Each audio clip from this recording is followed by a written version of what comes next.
we need to look at trauma, man. We need to look at saying, hey, men who are traumatized traumatize people in a really brutal way. Women who are traumatized often just re-traumatize themselves. They go inward, we go outward, right? There's a reason why there's not a lot of school shooters who are women, or a lot of mass shooters who are women. There's a reason why a lot of women don't beat the shit out of their husbands when they get upset, but they get depressed. They become more internal. So for us guys, we need to realize that whatever we suppress, it's gonna come out sideways. I don't give a shit who you are. It's gonna come out sideways.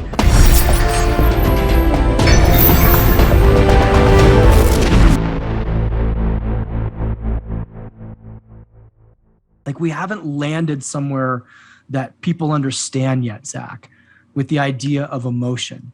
And so what I'm trying to bring, or what I am bringing into the culture, is the yes and of yes. You need to, there are days when you need to get your ass up and you need to get to work. You need to take your feelings, you need to put them on the shelf, and you need to accomplish the task. And there's going to be a lot of times when you actually have to take those feelings off the shelf, look at them, examine them, feel them with the help of someone who, this is what they do all day. They navigate you. They prefer, you go to Tony Horton's house, not because he's Tony Horton, because he's a pro, because he's teaching you, he's guiding you, right? There's a reason why you're getting that from that person.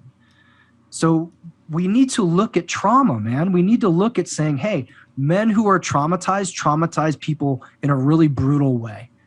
Women who are traumatized often just re-traumatize themselves. They go inward, we go outward, right? There's a reason why there's not a lot of school shooters who are women, or a lot of mass shooters who are women. There's a reason why a lot of women don't beat the shit out of their husbands when they get upset, but they get depressed. They become more internal. So for us guys, we need to realize that whatever we suppress, it's gonna come out sideways. I don't give a shit who you are. It's gonna come out sideways. And what we deny will eventually be exponentiated, feeling-wise.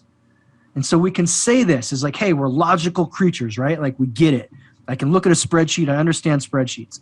If we say, if I pretend that this line doesn't exist, this line's gonna grow. And it's probably gonna grow in a way that's gonna create even more trauma for somebody else.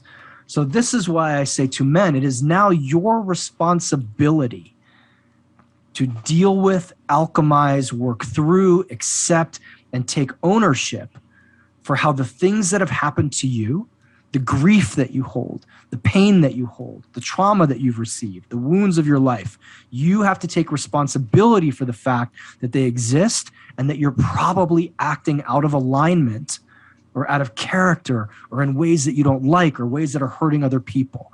And just take that whole sentence and stop right there and go, okay, if I'm responsible for my actions, I also have to be responsible for what's coming out of the source of them. And that's new. So if we deny men the access to therapy culturally, you can't go to therapy, what are you, a wuss? That sentence right there is why, if we're logical creatures, which I think we are, let's just take a look at some statistics. Let's look at depression rates in men, suicide rates, who's winning those, murder rates, domestic violence rates, addiction rates. Right? We're winning all of those. And I don't mean in a good way. So if we look at the statistics, we say this is the reaction to how we're acting and how we're living. So we can say, wow, we can't do that anymore. No more suicide, no more murder, no more sexual violence, no more domestic violence. Well, how are we going to do that? Well, you can't go to therapy or you're a wuss. Well, I see a little bit of a conundrum then. What I'd rather do is shift the culture that says, hey man, that thing happened to you and I'm really sorry. And now you need to take responsibility for the fact that it's making you do things that you don't want to do.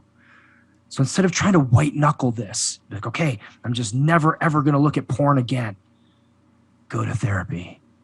Or go to a men's group if therapy is too scary. Hire a coach. Hire someone where you can speak. And here's a key word, the truth. Not the truth in your head, which is like, my upbringing wasn't really that bad. I never got hit with a closed fist. But the truth in your heart and the truth in your stomach.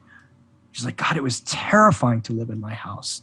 It was terrifying whenever my dad came home and I heard those keys hit the counter. I felt hopeless. I felt helpless. I felt like a weakling. I felt impotent. I wanted to save my mom. I wanted whatever. Like, that's the truth.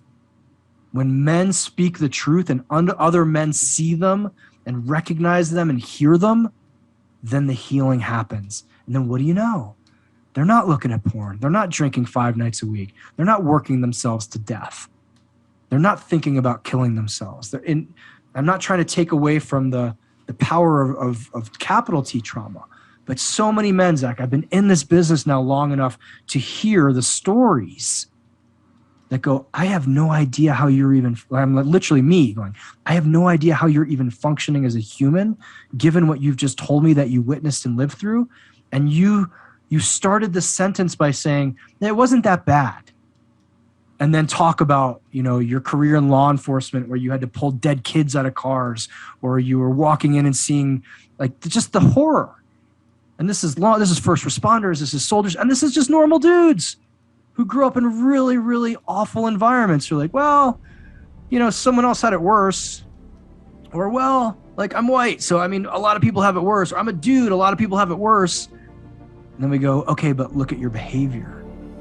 Your behavior is the indicator of the truth, not your words that are dismissing it.